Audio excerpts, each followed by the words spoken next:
2 FIFA videos in the span of like a month. It's like I'm a FIFA content creator. FIFA has been something that I've been playing for nearly 20 years, almost 2 decades of something that combines my love for video games and my favorite sport. However, FIFA has been going downhill the past few years, and given the amount of videos that I've made explaining how bad the game is, including a video just a few weeks ago about me saying EAFC 25 is a scam, it shouldn't surprise anyone that I truly do not think that the game is fun or worth anyone's time and hard-earned money, especially when that money is going to EA Sports, a company with the stinginess of the Glazers and the need for gambling of Ivan Toney. Now, unfortunately for the player base, FIFA is the only one that is quote-unquote complete compared to the rest of its competitors. eFootball has been a mess since the late 2000s, Goals is still in development and will be for at least a couple more years, Football Manager, while easily the best game on this list and actually complete,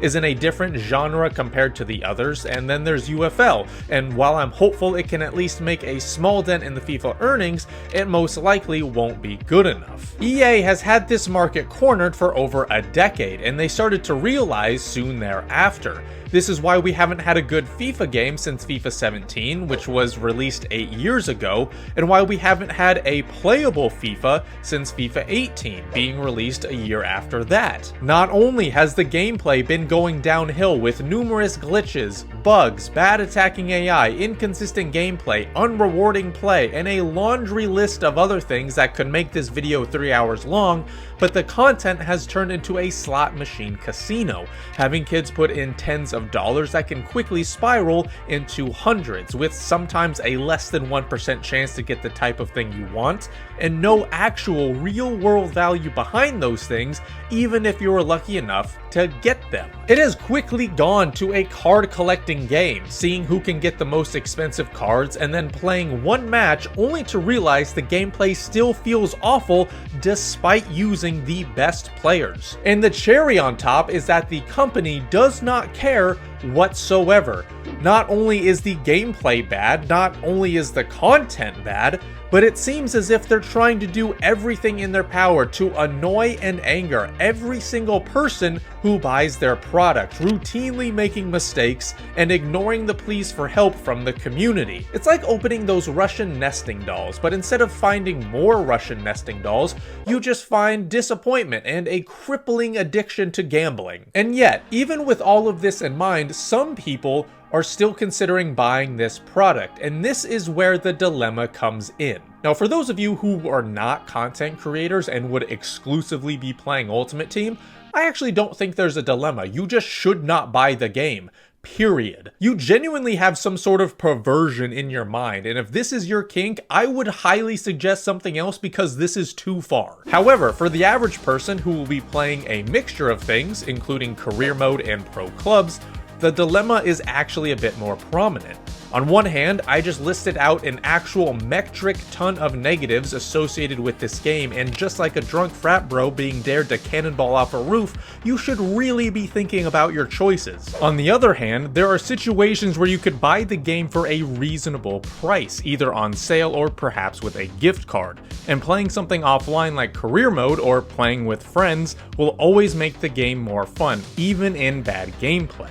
While not all the negatives I talked about were associated with Ultimate Team specifically, the vast majority of them were. That means those who play other game modes could have a significantly different and perhaps even an enjoyable experience. But content creators, on the other hand, have a different dilemma. Those who base their content around Ultimate Team will presumably be in for another year of casino-filled fun.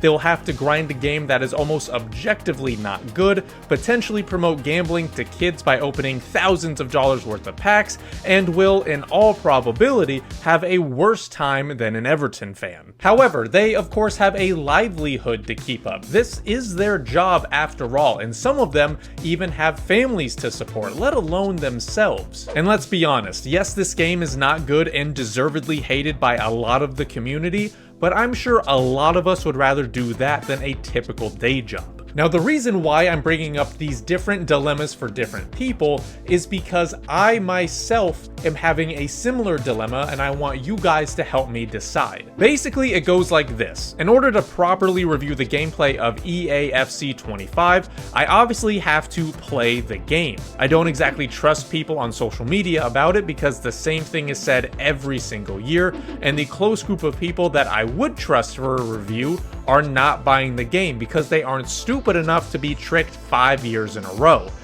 You know, like I was. So that means in order to properly review the gameplay, I would have to actually buy the game. However, buying FC 25 is the second lowest thing on my list of wants, right between having a snake jump out of my closet to attack me and talking to a Man United supporting Mason Greenwood fan. Now, by not buying the game, I would be able to follow through and break the FIFA cycle for the first time in nearly 2 decades. I could still talk about the non-gameplay related things that happen, like ridiculous content dropping, or some type of EA screw-up, which we all know will happen at least a dozen times. But by not buying the game, I would not be able to properly review gameplay or the subsequent patches that come throughout the cycle.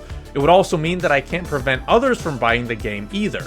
And I know that's very unlikely and even a little full of myself that I would be able to dissuade someone from purchasing the game, but even if I stopped 2 people from doing so, that would offset the purchase that I personally made. So all in all, this is what I'm deciding between. By buying the game, I can properly review the gameplay, occasionally play other game modes that are actually fun, like Pro Clubs with Friends or Career Mode.